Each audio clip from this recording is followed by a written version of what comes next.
So hello and welcome guys. जैसे कि आपने थंबनेल देखकर समझ ही गए होंगे कि आज हम किस टॉपिक पर बात करने वाला हूँ। सो गाइस, आज की वीडियो बहुत ही औसम होने वाली है, क्योंकि आज मैं आपको बताने वाला हूँ कि आखिर ये नियॉन वेबसाइट को कैसे बनाया था। ठीक है, मतलब एक कलरफुल वेबसाइट को कैसे बनाया था। ठीक है, तो देखो ये हमारा सारा नेविगेशन मेन्यू, ठीक है, जो कि कंप्लीट एक कलरफुल है। ठीक है, मतलब नियॉन वेबसाइट है। ठीक है, तो यहाँ पर देखो clear your own Aadhaar card, और उसके नीचे यहाँ पर देखो कि मैं जैसे इस पर होवर कर रहा हूँ तो इसमें एक औसम सा एक होवर इफेक्ट आ रहा है। ठीक है, तो इसी वीडियो पर मैं आपको कंप्लीट बताने वाला हूँ कि आखिर ये कलरफुल वेबसाइट को कैसे बनाया जाता है। ठीक है, तो जो आप देख रहे हो पीछे ये प्रॉपर एक इमेज है। ठीक है, लेकिन मतलब प्रॉपर एक इमेज है, और इसी इमेज के साथ में हमने यहाँ पर थोड़ा HTML और CSS के साथ खेला है। ठीक है, तो देखो मैं अपने VS कोड पढ़ चुका हूँ। तो सबसे पहले यहाँ पर मैं एक इमेज टेम्पलेट ले लूँगा, HTML टेम्पलेट, और इस टाइटल में दूँगा मैं आधार जनरेट होम। ठीक है, आधार जनरेट होम पेज, और यहाँ पर मैं एक CSS को लिंक कर लेता हूँ। ठीक है, तो उसके लिए हमें दूंगा style.css, और यहाँ पर मैं अपना आधार CSS का मैं नाम दूंगा। ठीक है, तो जो कि हमारा आधार जनरेटर .css। ठीक है, generator.css। तो गाइस सबसे पहले तो मैं यहाँ पर इस बॉडी के अंदर यहाँ पर मैं लूँगा एक डिव। ठीक है, तो यहाँ पर ले लेता हूँ मैं एक डिव, और इस डिव का मैं नाम देना चाहूँगा कंटेनर। ठीक है, तो मैं इसमें शॉर्ट में लिखता हूँ कि कॉन्ट ए। ठीक है, मतलब कंटेनर। ठीक है, तो इस कंटेनर के अंदर मैं यहाँ पर एक नेप टैग लूँगा। ठीक है, ताकि मैं इस पर एक नेविगेशन बना सकूँ। तो मैं यहाँ पर लेता हूँ नेप टैग। ठीक है, तो इस नेप टैग के अंदर हमें सबसे पहले तो लेना है एक लोगो। तो लोगों के लिए यहाँ पर मैं लूँगा यहाँ पर एक H1 टैग। उससे पहले यहाँ पर लूँगा मैं एक UL, यानी एक अनऑर्डर लिस्ट। ठीक है, तो यहाँ पर लूँगा मैं एक H1 ही मैं H2 लेता हूँ। ठीक है, H1 से बड़ा हो जाएगा, बहुत ज़्यादा बड़ा हो जाएगा। ठीक है, तो इसमें लूँगा मैं एक आधार जनरेटर बस, और इसका मैं ID देता हूँ यहाँ पर कि ID होगा हमारा लोगो। इसे मैं इस लोगो को गेट करके इसे मैं बाद में CSS दे सकूँ। ठीक है, और इस UL के अंदर हमें चाहिए कुछ मेनू। ठीक है, तो मेनू के लिए हमें लेना पड़ता है हमें li टैग। ठीक है, li टैग के अंदर हमें लूँगा मैं एक एंकर टैग, और इसका मैं नाम देना चाहूँगा कि फर्स्ट वाले का मैं नाम देना चाहूँगा कि होम। ठीक है, ये होम है, तो इसके मैं एक ID भी दे दूँगा। ठीक है, ताकि मैं बाद में इसे गेट कर सकूँ। तो ID होगा हमारा होम पेज, होम या लोगो। तो हमें 2-3 चाहिए। ठीक है, तो मैं इसको दूंगा अबाउट अस। ठीक है, तो हमें 2-3 चाहिए, तो मैं जल्दी से ले लेता हूँ।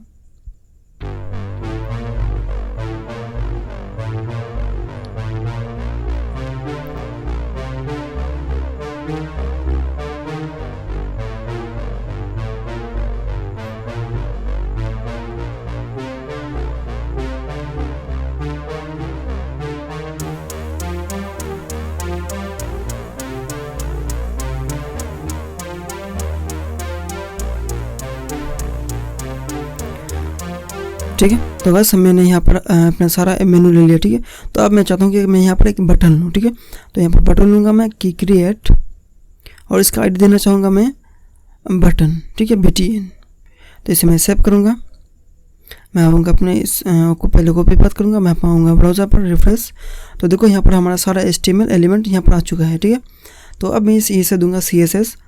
ठीक है, तो सबसे पहले मैं इसका काम करूँगा कि मैं दूंगा इसे CSS, और इसका बैकग्राउंड इमेज को मैं एक बैकग्राउंड इमेज दे दूंगा। ठीक है, तो मैंने पहले से याद अगर लिंक रखा था CSS, तो यहाँ पर मैं दूंगा, देखो यहाँ पर मैंने तो दूंगा मैं इसको। ठीक है, ये फॉन्ट मैंने पहले से कॉपी कर रखा था। ठीक है, तो सबसे पहले दूंगा मैं सेट यूनिवर्सल सिलेक्टर, इसका कर दूंगा मैं पैडिंग 0, मार्जिन 0। ठीक है, और बॉक्स साइजिंग बॉर्डर बॉक्स। तो अब हमें लेना है, मैं अब इसे दूंगा इस कॉन्ट को। ठीक है, कॉन्ट कहाँ गया, हाँ देखो, इस कॉन्ट को दूंगा CSS। तो इसको मैं सबसे पहले क्या करूँगा, इसको हमें चाहिए, इसको मैं दूंगा कि विड्थ को कर दूंगा मैं 100%,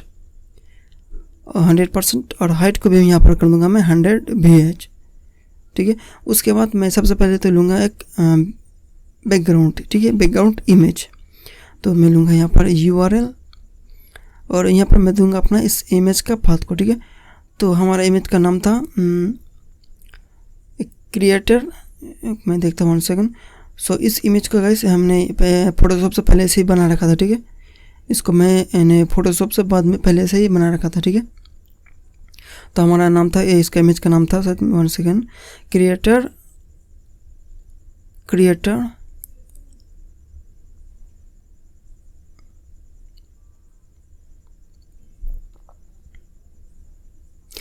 डिज़ाइन, ठीक है।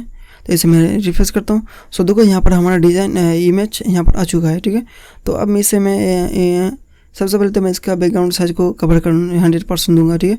और उससे पहले यहाँ पर मैं लूँगा पोजीशन को कर दूंगा 100%, ठीक है। और इसका मैं रिपीट को करूँगा मैं नो रिपीट हमें चाहिए नो रिपीट, ताकि मैं जब भी रिस्पॉन्सिव करूँ तो उसमें कोई प्रॉब्लम ना हो। और इसके बाद यहाँ पर लूँगा मैं बैकग्राउंड साइज कवर, ठीक है। यह 100% लेने से भी होता है, ठीक है। तो मैं 100% ले लेता हूँ, ठीक है। तो 100% यानी कंप्लीट जितना भी है इमेज यहाँ पर आ जाए, ठीक है, साइज। तो इसे करता हूँ मैं सेव, आऊँगा ब्राउज़र पर, रिफ्रेश। हाँ, तो देखो यहाँ पर अब हमारा इमेज सही से आ चुका है, ठीक है। तो अब मैं इसे स्टाइल एलिमेंट को, मतलब HTML एलिमेंट को दूंगा CSS, ठीक है। तो सबसे पहले मैं लूँगा यहाँ पर नेप टैग, ठीक है, नेप टैग। और इसको कर दूंगा क्या, मैं इसको दूंगा विड्थ को 100% और हाइट को मैं ऑटो कर दूंगा, ठीक है। तो मैं लेता हूँ नेप टैग, ठीक है। और इसका विड्थ को कर दूंगा मैं, विड्थ दूंगा मैं 100% और यहाँ पर मैं हाइट कर दूंगा ऑटो, ठीक है, ताकि उससे जितना भी हो अपने आप ले ले। इसमें मैं थोड़ा पेडिंग देना चाहूँगा, मैं दूंगा 1 रैम टॉप एंड बॉटम से, और लेफ्ट राइट से हमें चाहिए 2 रैम, ठीक है। तो अब हमें चाहिए क्या, अब हमें चाहिए थोड़ा इसमें थोड़ा गैप, ठीक है। तो गैप के लिए हमें लेना होगा मार्जिन। तो मैं मार्जिन से पहले यहाँ पर लेना चाहूँगा एक, मैं देखता हूँ पहले इसको, तो रिफ्रेश करता हूँ, तो देखा यहाँ पर हमारा पेडिंग भी आ चुका है, ठीक है। तो अब मैं इसे क्या करूँगा, मैं दूंगा इसे अब फ्लैक्स बॉक्स, ठीक है, ताकि दोनों 2 कॉर्नर पर आ जाए, ठीक है। मैंने जो लोगो है और जो नेप टैग है, मेनू है, तो इसको कर दूंगा मैं जस्टिफाई कंटेंट स्पेस बिटवीन, ठीक है। तो इसे मैं करता हूँ सेव, रिफ्रेश। तो देखो यहाँ पर अब हमारा दोनों 2 कॉर्नर पर लोगो और नेविगेशन मेनू यहाँ पर आ चुका है, ठीक है। तो मैं अब एक काम करूँगा कि देखो जो भी टॉप से बॉटम है, तो इसको कर दूंगा मैं एक लाइन में, ठीक है। तो एक लाइन में करने के लिए हमें खेलना होगा अब UL के अंदर, ठीक है, क्योंकि ये तो हमारा UL के अंदर ही है ना, नेप टैग सारा हमारा UL के अंदर है। तो यहाँ पर लूँगा मैं डिस्प्ले फ्लेक्स, अलाइन आइटम का कर दो सेंटर, बस। तो ऐसा करता हूँ मैं रिफ्रेश। तो देखो यहाँ पर एक लाइन पर आ चुका है, ठीक है। तो अब गाइस देखो यहाँ पर जो कि एक डॉट है, मैं उस डॉट को हटा लूँगा, ठीक है। तो उस डॉट को हटाने के लिए हमें लेना होगा कि जो भी हमारा UL के अंदर एला है और UL LI के अंदर जो भी एंकर टैग है, ठीक है। तो उस सबसे पहले तो मैं करूँगा इसका डॉट को लिस्ट स्टाइल को कर दूंगा मैं नन, यानी उस डॉट को कर दूंगा मैं नन, कि हमें डॉट नहीं चाहिए।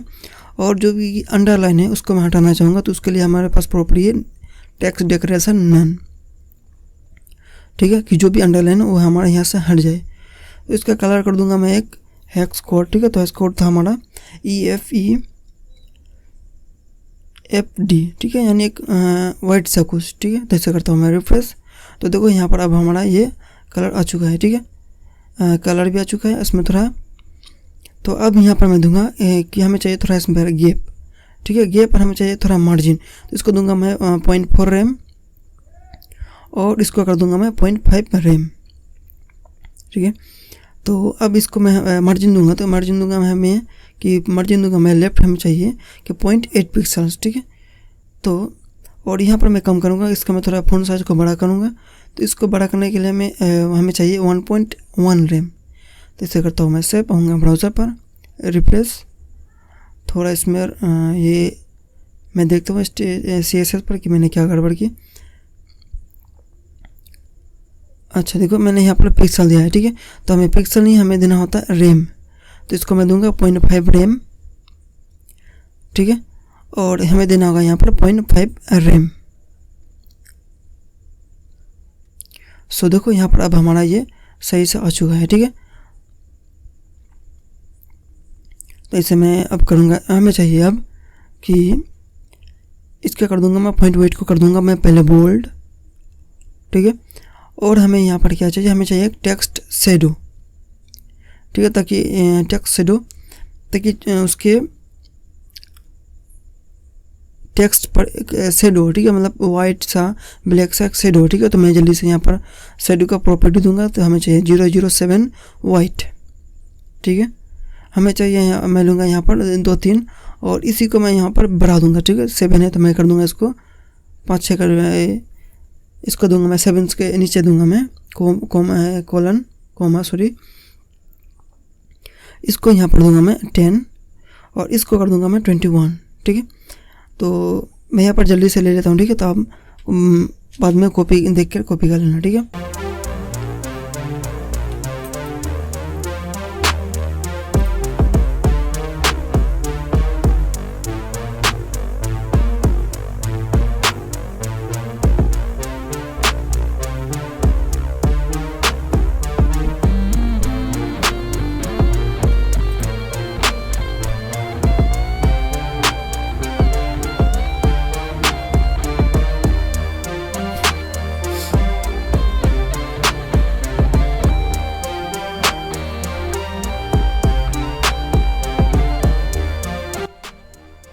तो बस अब मैं इसे दूंगा, मैं दूंगा 1 यानी 151। इसे मैं करता हूँ सेव, यहाँ पढ़ाऊँगा मैं अपने ब्राउज़र पढ़ाऊँगा, ठीक है। तो मैं इसे करता हूँ रिफ्रेश, 1 सेकेंड, इसे करता हूँ मैं रिफ्रेश। तो देखो यहाँ पर हमारा टेक्स्ट शेडो भी आ चुका है, ठीक है, जो कि इसके यहाँ पर एक टेक्स्ट पर एक इफेक्ट है, ठीक है। तो अब मैं इस बटन को दूंगा अब CSS, ठीक है, जो कि मैंने HTML पर दिया था कि बटन सा, ठीक है, बटन BTN शायद। तो देखो इसका ID है BTN, तो इसे मैं अब दूंगा CSS। तो हैश कोड दूंगा जो भी हमारा BTN है। तो सबसे पहले तो मैं उसका दूंगा है, उसे मैं दूंगा पैडिंग, ठीक है। तो पैडिंग हमें चाहिए टॉप एंड बॉटम से 3.3 रेम और लेफ्ट एंड राइट से हमें चाहिए 2 रेम। और उसके बाद मैं दूंगा कि मार्जिन राइट, ताकि राइट में थोड़ा घिस जाए, मार्जिन राइट नहीं लेफ्ट, ताकि लेफ्ट में थोड़ा हो। तो दूंगा मैं यहाँ पर लेफ्ट में हमें चाहिए 1 रेम, ठीक है। तो अब मैं इसे दूंगा फ़ॉन्ट साइज, हमें थोड़ा फ़ॉन्ट साइज बढ़ाना होगा। तो मैं दूंगा इसे 1 रेम यानी 16 पिक्सल्स। और इसके बाद यहाँ पर मैं लेना चाहूँगा बॉर्डर, ठीक है, बॉर्डर मैं दूंगा इसको 0.0 रेम, 0.1 रेम सॉलिड और एक F वाइट, ठीक है। तो इसे करता हूँ मैं सेव। उससे पहले इसका मैं काम करता हूँ, मैं दूंगा थोड़ा बॉर्डर रेडियस। तो हमें बॉर्डर रेडियस थोड़ा ज़्यादा चाहिए, ठीक है। तो मैं लिखता हूँ यहाँ पर 2 रेम, यानी हमें चाहिए तकरीबन 32 पिक्सल बॉर्डर रेडियस। तो इसे करता हूँ मैं सेव। तो देखो यहाँ पर हमारा बॉर्डर रेडियस भी और सारा बटन एलिमेंट भी यहाँ पर अच्छा से आ चुका है, ठीक है। तो अब यहाँ पर मैं क्या करूँगा कि तो सबसे पहले तो मैं इसका करूँगा बैकग्राउंड को नन कर दूँगा, ठीक है। तो बैकग्राउंड नन चाहिए, ठीक है, मतलब हमें बैकग्राउंड नहीं चाहिए। और इसका मैं कलर को करना चाहूँगा, कलर होगा हमारा वाइट। और उसको मैं कर्सर कर दूंगा पॉइंटर, ठीक है, ताकि जैसे मेरा माउस हो उस पर जाए तो उसमें एक उंगली सा हो जाए, ठीक है। और इसका यहाँ पर मैं सेम बॉक्स सेट दूँगा। तो उससे पहले मैं सेव करता हूँ रिफ्रेश। तो देखो यहाँ पर अब हमारा ये बैकग्राउंड कलर बैकग्राउंड यहाँ पर हट चुका है, ठीक है। तो अब यहाँ पर मैं दूंगा कि बॉक्स शेडो, ठीक है, जैसे कि हमने यहाँ पर दिया था टेक्स्ट शेडो, उसी तरह हम यहाँ पर दूंगा एक बॉक्स शेडो। तो बॉक्स शेडो से क्या होता है कि उसका बॉक्स का चारों दिक में एक कलर का शेडो आ जाता है, ठीक है। तो हमें यहाँ पर देना होगा, मैं दूंगा यहाँ पर 00, हमें चाहिए 0.2 रेम और वाइट, ठीक है। तो मैं जल्दी से इसे कॉपी करके मैं जितना हमें चाहिए मैं ले लेता हूँ, ठीक है। तो इसको मैं देखिए मैं आपसे मिलता हूँ।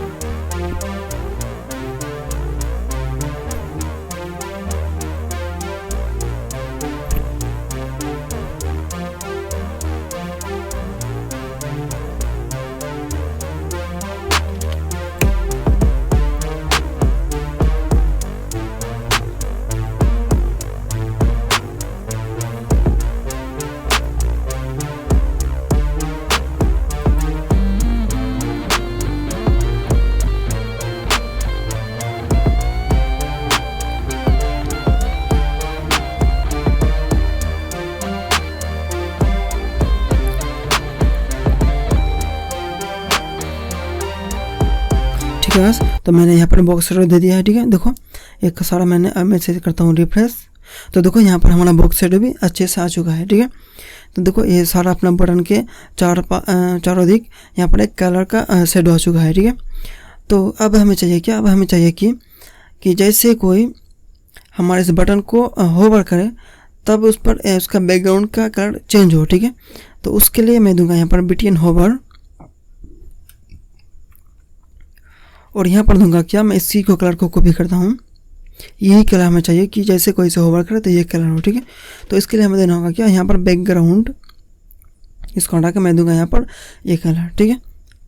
तो मैं इसे करता हूँ सेव, मैं आऊँगा यहाँ पर तो ये करता हूँ रिफ्रेश।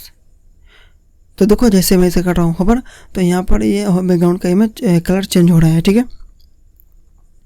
तो यहाँ पर मैं एक काम करूँगा कि जैसा एक स्मूथ सा हो, तो उसके लिए दूंगा यहाँ पर ट्रांजिशन ऑल लीनियर, और हमें कितने सेकंड में चाहिए, हमें चाहिए 2 मिली सेकंड, तो मैं दूंगा यहाँ पर, ठीक है। तो इसे करता हूँ मैं रिफ्रेश। सो देखो यहाँ पर मैं जैसे एंटर करूँगा तो उसके 2 मिली सेकंड तक रह रहा है, फिर ये जा रहा है, ठीक है। मतलब थोड़ा इसमें ट्रांजेक्शन हो रहा है, ठीक है। अब हमें चाहिए इस लोगो को CSS दूंगा, ठीक है। तो बाकी हमारा ये तो काम हो चुका है, पर अब हमें दूंगा इसको, इस लोगो को CSS, ठीक है। यानी जो भी हमारा लोगो था उसको दूंगा मैं CSS। तो मैंने यहाँ पर इसका ID दिया था लोगो, ठीक है। तो सबसे पहले तो मैं काम करूँगा, मैं दूंगा इसको कि जैसे मैं सबसे पहले इसका फ़ॉन्ट साइज़ को बड़ा करूँगा कि हमें चाहिए 1.5 रेम, और इसका कलर कर दूंगा मैं एक कलर दूंगा मैं कुछ वाइट, या उससे थोड़ा डार्क धलो मान लो, या डार्क येलो समझ लो, ठीक है, वाइट येलो। तो इसको दूंगा मैं पॉइंट वाइट को कर दूंगा मैं बोल्ड, इसे करता हूँ मैं रिफ्रेश। सो देखो यहाँ पर हमारा ये फ़ॉन्ट साइज भी अप्लाई हो चुका है, ठीक है। तो अब मैं देखो ये ऊपर का हमारा जितना भी था ये हमारा कंप्लीट हो चुका है, ठीक है। तो अब यहाँ पर मैं देखो इसका जो भी आधार कार्ड एरो के नीचे यहाँ पर मैं चाहता हूँ कि एक बटन हो, ठीक है। जैसे मैं इसे होवर करूँ तो यहाँ पर एक होवर का इफेक्ट हो और यहाँ पर एक बटन आ जाए, ठीक है। तो उसके लिए हमें अब देना होगा क्या, यहाँ पर स्नैप टैग के बाहर हमें देना होगा एक इनपुट सबमिट बटन, ठीक है। और उस सबमिट को मैं क्या करूँगा कि पोजीशन के मदद से मैं उसको कर दूँगा सेंटर पर, ठीक है। मतलब जहाँ पर हमारा यो एरो है उसी के नीचे वहाँ पर मैं कर दूँगा। तो उससे पहले यहाँ पर मैं लूँगा एक डिप बटन पेज के नाम का, ठीक है, बटन पेज, और उसके अंदर मैं दूँगा यहाँ पर एक इनपुट बटन, ठीक है। और इस मैं लेता हूँ पहले इनपुट बटन, तो इसे करता हूँ मैं, इसका ID देना चाहूँगा मैं बटन नहीं, मैं देता हूँ आधार रीडायरेक्ट, ठीक है। तो इसे मैं करता हूँ अब सेव, मैं आऊँगा ब्राउज़र पर, रिफ्रेश। तो देखो यहाँ पर अब हमारा ये इनपुट बटन आ चुका है, ठीक है। तो इसमें एक काम करता हूँ मैं, इस इनपुट टेक्स्ट को हटा के मैं दूंगा यहाँ पर सबमिट, ठीक है, ताकि एक बटन भी यहाँ पर आ जाए। तो इसे करता हूँ मैं रिफ्रेश। तो देखो यहाँ पर अब हमारा ये बटन आ चुका है, ठीक है। तो इस बटन को यहाँ पर मैं इस जगह करना चाहूँगा, ठीक है। तो इसके लिए हमें क्या करना होगा, इसमें लूँगा, इसको कॉपी करूँगा और यहाँ पर पोजीशन के मदद से इसे मैं कर दूँगा कि हमें चाहिए टॉप से कितना और लेफ्ट से कितना, ठीक है। इसे मैं डिफाइन बता दूँगा। तो मैं दूँगा यहाँ पर बटन, जो भी हमारा बटन पेज है, ठीक है, तो उसको कर दो तुम पोजीशन एब्सोल्यूट, ठीक है, क्योंकि इसका पेरेंट जो है वो होगा हमारा रिलेटिव। तो इसको कर दूंगा मैं पोजीशन एब्सोल्यूट। लेफ्ट को मैं दूंगा, देना चाहूँगा 400 पिक्सल्स, और टॉप से मैं हमें चाहिए टॉप से कितना, मैं दूंगा अगर इसको 500 पिक्सल, ठीक है। एक एग्जाम्पल के लिए अगर बाद में हमें चेंज करना हो तो मैं चेंज करूँगा, ठीक है। और इसका विड्थ को करना चाहूँगा मैं 50%, तो विड्थ होगा हमारा 50%। तो इसे करता हूँ मैं सेव, रिफ्रेश। तो देखो यहाँ पर अब हमारा बटन आ चुका है, ठीक है। तो मगर मैं इस बटन को यहाँ पर करना चाहूँगा, ठीक है, यहाँ पर। तो हमें शायद थोड़ा इसको विथ लेफ्ट में थोड़ा ज़्यादा देना होगा, इसमें भी थोड़ा टॉप से हमें देना होगा 540 पे, ठीक है। और इसका विड्थ कर दूँगा मैं 30%। तो देखो अब यहाँ पर अब हाँ ये हमारा सबमिट बटन आ चुका है, ठीक है। तो अब मैं जहाँ पर मैंने इस बटन का जो भी ID दिया था उसे लूँगा और उसे दूंगा मैं CS है, ठीक है, ताकि उसको मैं इनपुट बटन को कर दूंगा मैं 100%, ठीक है। जो भी मैंने यहाँ पर दिया था 30% उसका हो जाए यहाँ पर इस आधार रिडायरेक्ट 100%। तो दूंगा कि जो भी हमारा आधार रिडायरेक्ट था तो उसका कर दो तुम विथ को कर दो 100%, ठीक है, यानी उसका 30%। तो उसका विथ कर दो तुम 100% और हाइट कर दो तुम 2 DM। तो इसे करता हूँ मैं सेव, रिफ्रेश। तो देखो गाइस यहाँ अब हमारा ये बटन सही से आ चुका है, ठीक है। तो इसको मैं थोड़ा और दे दूँगा CSS और उसको और करूँगा थोड़ा रियल जैसा, ठीक है, रियलिस्टिक। इसको दूंगा मैं बॉर्डर नन, ठीक है, क्योंकि बॉर्डर हमें नहीं चाहिए। और यहाँ पर मैं क्या करूँगा कि हमें जो भी बैकग्राउंड था उसको कर दूँगा मैं नन, ठीक है। बैकग्राउंड होगा हमारा नन, क्योंकि हमें बैकग्राउंड नहीं चाहिए। और उसके बाद यहाँ पर मैं देना चाहूँगा कि जो भी हमारा बॉर्डर रेडियस था, और सॉरी बॉर्डर रेडियस कर दो तुम 10 पिक्सल्स, जो भी, क्यों बॉर्डर रेडियस कहाँ था हमारा, तो सॉरी दूंगा मैं कर्सर, इसको कर दूंगा पॉइंटर। तो करता हूँ मैं रिफ्रेश। तो देखो यहाँ पर अब हमारा ये बटन बैकग्राउंड नन हो चुका है, ठीक है, क्योंकि मैंने यहाँ पर दिया था बैकग्राउंड नन। इसे मैं कमेंट करता हूँ आपको दिखाने के लिए। तो ये करता हूँ, देखो हाँ देखो यहाँ पर अब हमारा ये वाइट भी हो चुका है और जो भी मैंने दिया था बॉर्डर रेडियस वो भी यहाँ पर अप्लाई हो चुका है, ठीक है। तो गाइस अब यहाँ पर मैं क्या करूँगा कि अब मैं इसका बटन कर दूँगा, बैकग्राउंड को बना नहीं रहने दूँगा और दूँगा इसे कि जैसे कोई इस पर होवर करे, ठीक है, तब उसमें एक टेक्स्ट शेडो होना चाहिए, ठीक है, बॉक्स शेडो होना चाहिए, ठीक है, जैसे कि मैंने ऊपर दिया था सेम उसी तरह यहाँ पर भी होना चाहिए, ठीक है। तो मैं इसे कॉपी करूँगा बॉक्स शेडो को, ठीक है, और यहाँ पर उसका मैं अपना इसको आधार रिडायरेक्ट को यहाँ पर मैं पेस्ट कर दूँगा, ठीक है। तो देखो मैंने यहाँ पर बॉक्स को कॉपी पेस्ट करा और यहाँ पर मैंने दिया ट्रांजिशन और लिनियर 0.2 सेकेंड। तो जैसे मैं इसे कर रहूँगा रिफ्रेश, तो देखो यहाँ पर मैं जैसे इसे कर रहा हूँ होवर, तो इसमें बॉक्स शेडो अप्लाई हो रहा है, ठीक है। ये एक कंप्लीट न्यून वेबसाइट बन रहा है, ठीक है। तो अब मैं इसका काम करता हूँ सबसे पहले कि मैं जो भी मैंने दिया था इसको सबमिट, ठीक है, मैं सबमिट को मैं इसको नेम कराऊंगा, सबमिट को मैं हटा कर यहाँ पर मैं देना चाहूँगा क्या, यहाँ पर मैं दूंगा इसको बटन, ठीक है, ताकि जो एक बटन सबमिट लिखा रहा था वो यहाँ पर ना आए, ठीक है। मैं ऐसा करता हूँ रिफ्रेश। तो देखो यहाँ पर अब हमारा ये सबमिट बटन भी टेक्स्ट शो नहीं हो रहा है, ठीक है। सो देखो यह हमारा ये बिल्कुल बन के तैयार है, ठीक है। तो इसमें मैं और एक और ढूंढना चाहूँगा कि जैसे कोई इसे एक्टिव करे, यानी ऐसे जैसे कोई क्लिक करे तो इसका एक बैकग्राउंड कलर चेंज होना चाहिए, ठीक है। तो ये दूंगा यहाँ पर, इसे मैं कॉपी करता हूँ आधार रिडायरेक्ट को और यहाँ पर दूंगा क्या, मैं दूंगा इसको एक्टिव नहीं कोलन एक्टिव। जैसे कोई इसे क्लिक करें यानी एक्टिव करें तो जैसे वैसे ही यहाँ पर इसका बैकग्राउंड एक कलर चेंज हो, ठीक है। तो मैं ऊपर से ही कलर कॉपी करता हूँ यहाँ पर, इससे इसी को कॉपी करूँगा और यहाँ पर मैं पेस्ट करता हूँ, ठीक है। तो मैं करूँगा सेव, रिफ्रेश। तो देखो यहाँ पर अब हमारा ये सही से आ चुका है, ठीक है। सो गाइस अगर आपने अभी तक सब्सक्राइब नहीं किया है तो गाइस सब्सक्राइब करो, शेयर करो, कमेंट करो। और अगर आप चाहते हो कि आपका कोई वेबसाइट बनवाना हो, ठीक है, तो आप हमें कमेंट कर सकते हो। मैं कोशिश करूँगा कि बहुत जल्द उसी टॉपिक पर आपको ट्यूटोरियल बता दूँ, ठीक है। और गाइस एक इम्पोर्टेंट बात कि मैं बहुत, अगर आप देख रहे हो यहाँ पर कि जो कि Aadhaar card create your own Aadhaar card, तो ये इसलिए ताकि मैं बहुत जल्द एक ऐसी वेबसाइट को आपको बताने वाला हूँ, लेकर आने वाला हूँ, जो कि इस वेबसाइट से आप किसी का भी आधार कार्ड को जनरेट कर सकते हो, ठीक है। मतलब उसका यहाँ पर आप फॉर्म को फिलअप करो और अब तुरंत ही आपको यहाँ पर आधार कार्ड आ जाए, ठीक है। तो बहुत ही जल्द आपको वेबसाइट बनाकर मैं आपको अपलोड कर दूंगा, ठीक है। तो आपको, अगर आपको ये 2-3 दिन बाद देख रहे हो, यानी आज का डेट जो है उससे आप 2-3 दिन बाद देख रहे हो, तो आपको यहाँ पर मिल जाएगा, ठीक है, आप देख लेना। तो मिलते हैं नेक्स्ट वीडियो पर।